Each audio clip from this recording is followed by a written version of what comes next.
I always get so nervous starting to record videos. I don't know why, but I do. So, hey guys, welcome back. I wanted to start kind of this little series because I've been watching a couple videos and these two have really stuck with me about the literacy crisis that we are experiencing in this country right now, and how everybody's saying like we should really bring back the programs like the Pizza Hut program. I remember that as a kid. And there was one that I distinctly remember in from like kindergarten to like third grade, maybe second grade, called Links to Literacy. And that was like one of my favorite programs that my school had ever did. And I miss that they don't do that anymore. That was really like peak trying to make sure that what you're reading, you're understanding what you're taking away from it. I remember the book reports. Like, granted, reading's for adults, even kids, like reading's supposed to be fun, it's supposed to be enjoyable and stuff, but I mean, everybody has a point. Like, if you're reading but you're not understanding what you're reading, what's the point? Like, you're taking nothing away from what you're reading. And in I'm not going to say all books, but like majority of books you can find some kind of lesson, some kind of moral that the book is trying to get across to you, no matter what you're reading, whether it's classics, whether it's fantasy, romance, straight up smut. Like, there's something in there that you can always take away from and see the world in a different perspective. For me, that's what reading's about. It's you're experiencing things that you never would have experienced before in the eyes of people who are trying to tell you like, hey, this is what's going on. That's my experience with reading, and I that's why I've fallen in love with reading. So I'm starting this little series. I'll see how it goes. I'm starting this little series, Links to Literacy, and I'm actually genuinely making the links. I'm using a recycled book. I know people are going to come at me for using a book, but it was going to end, like, my sister was going to throw this away. It was going to end up in a landfill somewhere, so I would much rather use it for something good. You get what I'm saying? The first book up for my Links to Literacy is Lights Out by Navessa Allen. It's a stalker romance. I get it, but you can still get stuff out of it. So that's what I'm doing today. It's kind of like a book report, but not like it's a book report. Let's be so for real. But I enjoy doing it, and I'm keeping it in my book journal because I try to do the whole like, not super fancy, but like decorating it, doing like all this artwork and stuff. And I could just never keep up with it that way. So I'm going to do it this way, kind of like this. See? Kind of like that, and just see how it goes, see if you guys enjoy it. If you do, awesome. And I would really like for you guys to join me on this journey to read it more comprehensively. First up is setting, and the settings that happen in this book are mainly Allie's apartment, Josh's apartment, Allie's job at the hospital. And this is just like me inferring due to context clues, a suburb in Illinois. And I say that because they mentioned a couple friends going to Chicago, which was a couple hours away. So I'm assuming from that they were taking place, like they live within like a suburb within Illinois around Chicago. Next is main characters. And the first main character we're going to talk about is Allie. Allie is a night shift ER nurse who 100% puts her other people's needs ahead of her own. She, what I believe, suffers from survivor's guilt due to the car accident with her mom and her mom passing away. She blames herself for what happened that day, and she's obviously traumatized because she legitimately saw her mother die. She feels like she cannot do enough for others because she couldn't save her mom, she can save somebody else's mom, she could save somebody else's family, she could save somebody else's love member. And she just totally neglects her own well-being, her own mental health in that pursuit. And it's just heartbreaking to see because I do have nurses in the family and they do that. And I'm always constantly telling them, you cannot take care of others if you do not take care of yourself first. It is not selfish to put yourself first. Okay? It's not. Whoever needs to hear that, put yourself first. It is okay to do that. Then we have Josh, who is an extremely intelligent hacker who was the son of an infamous serial killer and a very, very abusive guy. Like, he abused the shit out of Josh and his mother. And further on, I I'm not saying I agree with how he handled his trauma, but I can understand why he does the way that like does the things he does. It's not acceptable, but it's understandable. In the real world, never, never is any of that acceptable. In fiction, I get it. I get it. I also fully believe that he suffers from what they deem ACE, which is adverse childhood experiences.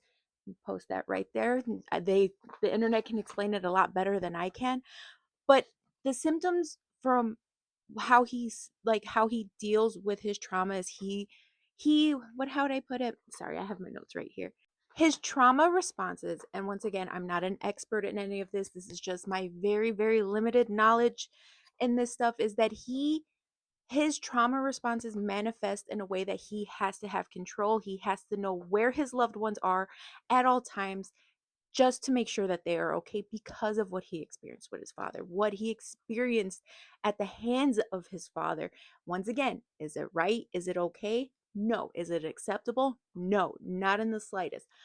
But it's understandable. The people he loves also understand that this is what makes him feel safe. This is what makes him feel better about them being out in the world where he cannot protect them. He is 100% overprotective of them because of what his father did. And what Josh experiences and what he tells Allie and what he's told his best friend Trevor and them about what his father, Trevor was his childhood best friend, so Trevor also experienced some of this stuff. And he, when they explain it, they understand. They fully understand, and they accept the fact that this is who Josh is. This is how he copes with life after everything that he went through. And who am I to judge them? If they're okay with it, I'm okay with it, because they're the ones who have to experience it. Once again, it's fiction, and in real life that would never be acceptable unless these people are okay with it. But in real life, let's be for real, stalking is not good at all. It's terrifying. In fiction, and with the information we get and the information we're told about why he is the way he is, understandable, get it, got it, awesome. And then there's the true main character of this book, Fred. Fred is a fluffy, fluffy, I believe, tuxedo cat who is an amazing, amazing judge of character, or maybe a terrible one. Who knows? I'm going to go with excellent, because Josh and Allie are not bad people. They're just people with fucked up histories. Okay. And Fred is the ultimate emotional support animal. He truly is. He endures Allie's face plants to decompress from work. He understands that Josh is not a bad guy. He just has weird tendencies, and he totally gets that. He understands that Josh and Ellie are not bad people, and he is the true main character. I'm probably going to switch this around in the next episode and put this to the beginning of this, but a brief summary, and this is how I wrote it for this book, is Allie is a nurse who doesn't know how to prioritize herself and is obsessed with a masked content creator who isn't nowadays, who happens to be the roommate and best friend Josh of a former hookup of hers. Josh is the son of an infamous serial killer and has become a hacker and hermit because of it. He becomes just as obsessed with her, and their game of cat and mouse and a sexy battle of wills ensues with a side of stalking and, oddly enough, mob ties. I'm not gonna lie, I'm pretty proud of that summary. That's pretty much the gist of what this book is about. It was a fun read, though. Up next, moral of the story. And I took two away from this story. You cannot take care of others until you take care of yourself. It is not selfish to put yourself first. It is not selfish to put your needs ahead of those that you want to help. Like I tell my sisters and my cousins and anybody else in my family, no matter what their job is, nurse, anything, any job, okay, especially nowadays, you cannot take care of your loved ones from the hospital or the grave. That may be extreme and to some people, but to me, it is true. You need to take care of yourself. It is not selfish to put your needs ahead of anybody else. And the second one is, you are not your parents. You do not have to take on the burden of your parents' wrongdoings. They are adults.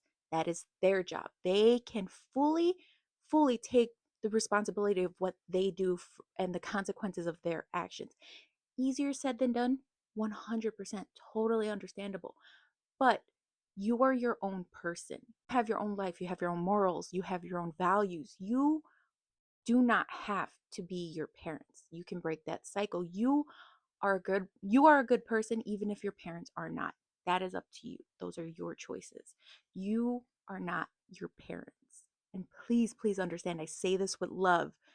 Do not let people make you believe that you have to absorb or take on the responsibility of the things your parents have done. That is not the case. You are your own person. Be your own person. And then, conclusion for this book is just two people with issues of their own find each other in a very odd, weird way, which is fine. Different strokes for different folks.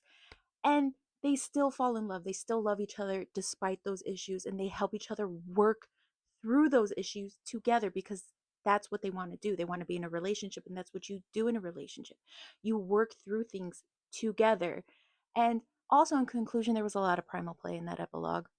I am not knocking people for it. That was probably my favorite part was the epilogue in this book. Probably says a lot about me, but whatever. I guess internet's forever, but whatever. You only live once, friends. So do what you want as long as you're not hurting people and everybody is consenting adults.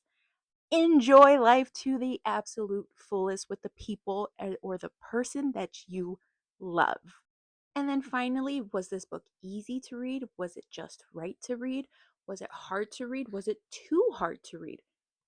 Easy book to read. It was an easy book to read. It was a fun experience. Like I said, some of this stuff, would it fly in the real world? Absolutely not. Absolutely not. In a fictional world where nobody's getting hurt, it was fun. It was fun to experience something like that without any kind of harm or real world consequences.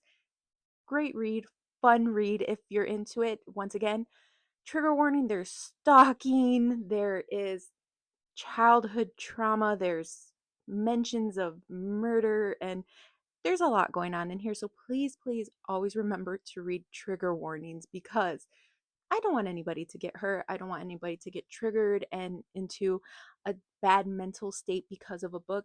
Please take care of yourselves and read trigger warnings. They're there for a reason.